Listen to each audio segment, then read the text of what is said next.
Hello everyone, welcome back to the scholars layer.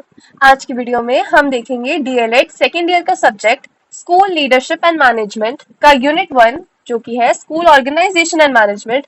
उसका भी first topic that is school organization का full explanation.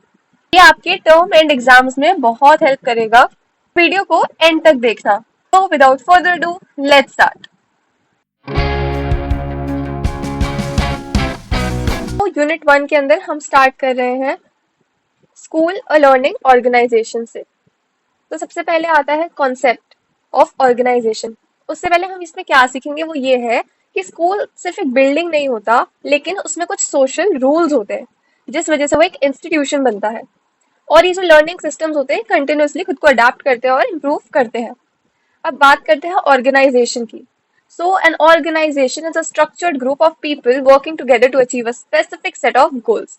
यानी कि organisation से हम क्या समझते हैं? हम ये कह रहे हैं कि ऑर्गेनाइजेशन एक स्ट्रक्चर्ड, पहली बात तो स्ट्रक्चर्ड है, यानी कि बहुत सारे लोग, अ ग्रुप ऑफ पीपल जो साथ में काम कर रहे हैं एक स्ट्रक्चर्ड मैनर में, एंड इन सबका एक स्पेसिफिक गोल है।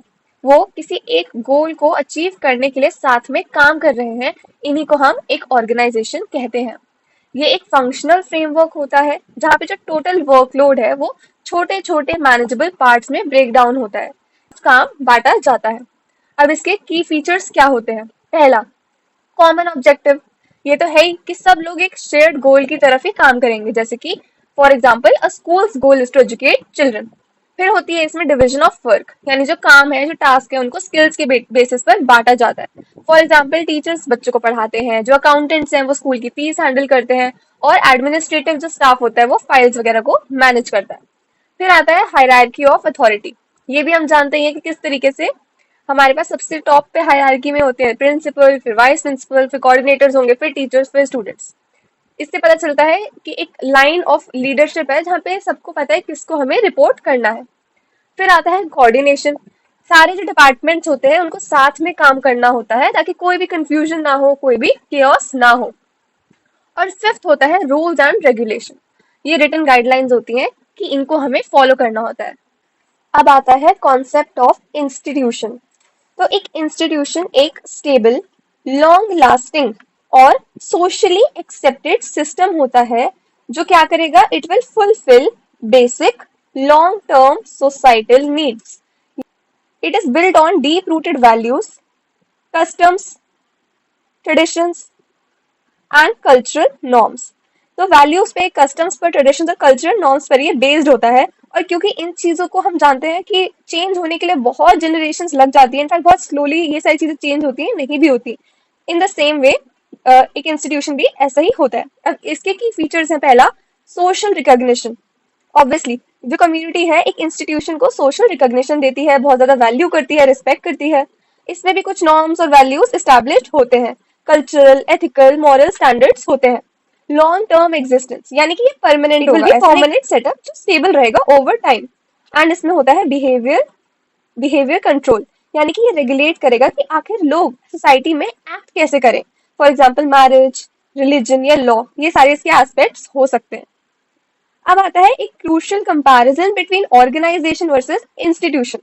ये देखते हैं। तो इसको जानने के लिए हम एक रूल्स ऑफ द गेम करके एनालॉजी है जो कि Nobel prize winner Douglas North ने दी थी 1990 में। इन्होंने बोला कि इंस्टीट्यूशंस है रूल्स ऑफ द गेम, जैसे गेम के रूल होते हैं, है ना, वो इंस्टीट्यूशन है। जैसे कि हमारे unwritten customs, law, cultural values, ये तो रूल्स है। ऑर्गेनाइजेशन है प्लेयर्स और द टीम्स, यानी जो कि खेल रहे हैं वो प्लेयर्स है ऑर्गेनाइजेशन। ये इन्हीं रूल्स के अंडर ऑपरेट होते हैं। एंड हमारे को क्या अचीव करनी होती है? विक्ट्री अचीव करनी होती है यूजिंग कोऑर्डिनेशन, स्ट्रैटेजी और स्किल। जिस तरीके, तो इसका एक वो देख लेते हैं डिफरेंशिएशन। ऑर्गेनाइजेशन है एक फंक्शनल, फिजिकल और एडमिनिस्ट्रेटिव सेटअप। इंस्टीट्यूशन एक deep value driven social system होता है।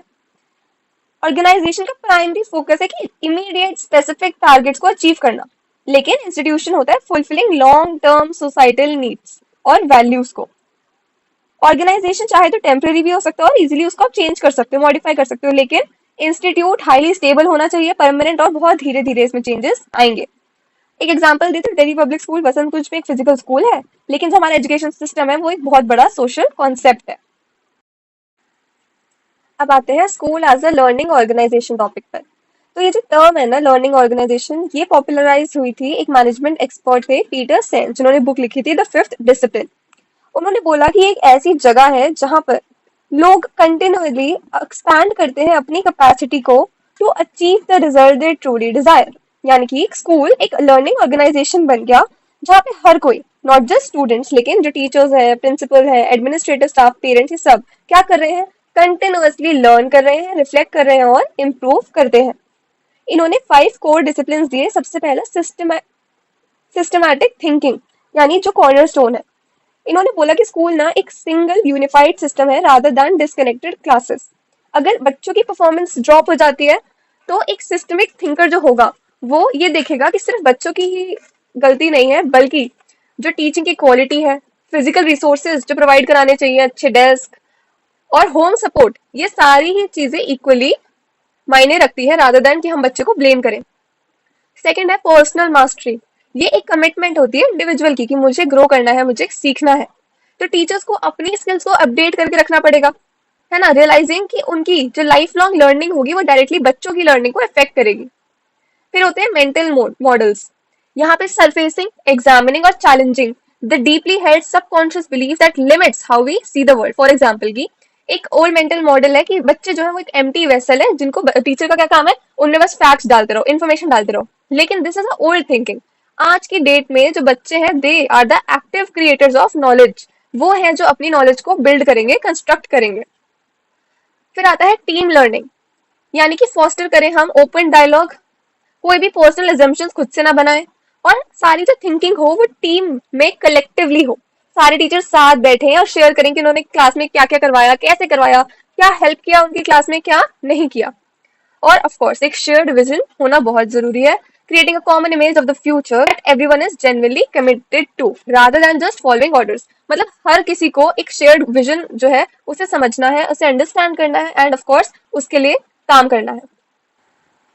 फिर आता है कि क्या की कैरेक्टरिस्टिक्स होते हैं of a school as a learning organisation.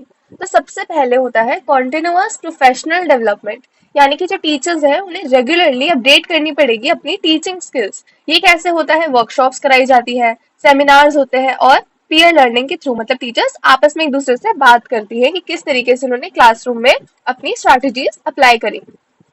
फिर आता है कोलैबोरेटिव कल्चर। यहाँ पर जो टीचर है वो वर्क करेंगी एज पार्टनर्स, वो लेसन प्लान को आपस में शेयर करेंगी, सॉल्व करेंगे academic challenges together rather than working in isolation. यानी स्टाफ रूम में जब टीचर्स आपस में बात करते हैं तो एक कोलैबोरेटिव कल्चर होना जरूरी है। रिफ्लेक्टिव प्रैक्टिस, यहाँ पर जो टीचर्स हैं they will look back at their teaching methods to identify what worked and what did not. यानी कि जब भी फॉर एग्जाम्पल जो टीचर है वो नोटिस कर रही है कि एक बच्चा था उसको परेशानी आई फ्रैक्शंस में, तो इस वजह से अब ये चीज इन्होंने एक रिफ्लेक्शन के तौर पर ली। अब वो डिसाइड करेंगे कि मैं विजुअल एड्स यूज करूंगी, फिजिकल पेपर सर्कल्स को यूज करूंगी नेक्स्ट क्लास में। तो ये होना भी बहुत जरूरी है। फिर आता है openness to change. Obviously school के अंदर नई नई टेक्नोलॉजीज आती है, न्यू तरह के मेथड्स आते हैं टीचिंग के, तो जो टीचर है या स्कूल को भी ओपन रहना चाहिए कि कोई भी चेंज आए तो हम उससे अडेप्ट करें और ये जो ओल्ड पुराने आउटडेटेड रूटीन्स हैं इनको बंद करवा दिया जाए। फिर आता है स्टूडेंट सेंटर्ड फोकस। ऑब्वियसली हमारे को बच्चे की होलिस्टिक डेवलपमेंट को प्रायोरिटाइज करना है, ना कि सिर्फ रट्टा मरवाना सिखाना है। तो स्कॉलर्स यही था हमारा एसएलएम का यूनिट 1 का टॉपिक 1। तरीके से यूनिट 1 के और टॉपिक्स और बाकी यूनिट्स भी चैनल पर आते रहेंगे, तो चैनल को सब्सक्राइब कर बेल आइकन दबाना मत भूलना। मिलते हैं अगली वीडियो में। Till then keep learning. Thanks for watching. If you found the video useful, please give it a like, share and subscribe.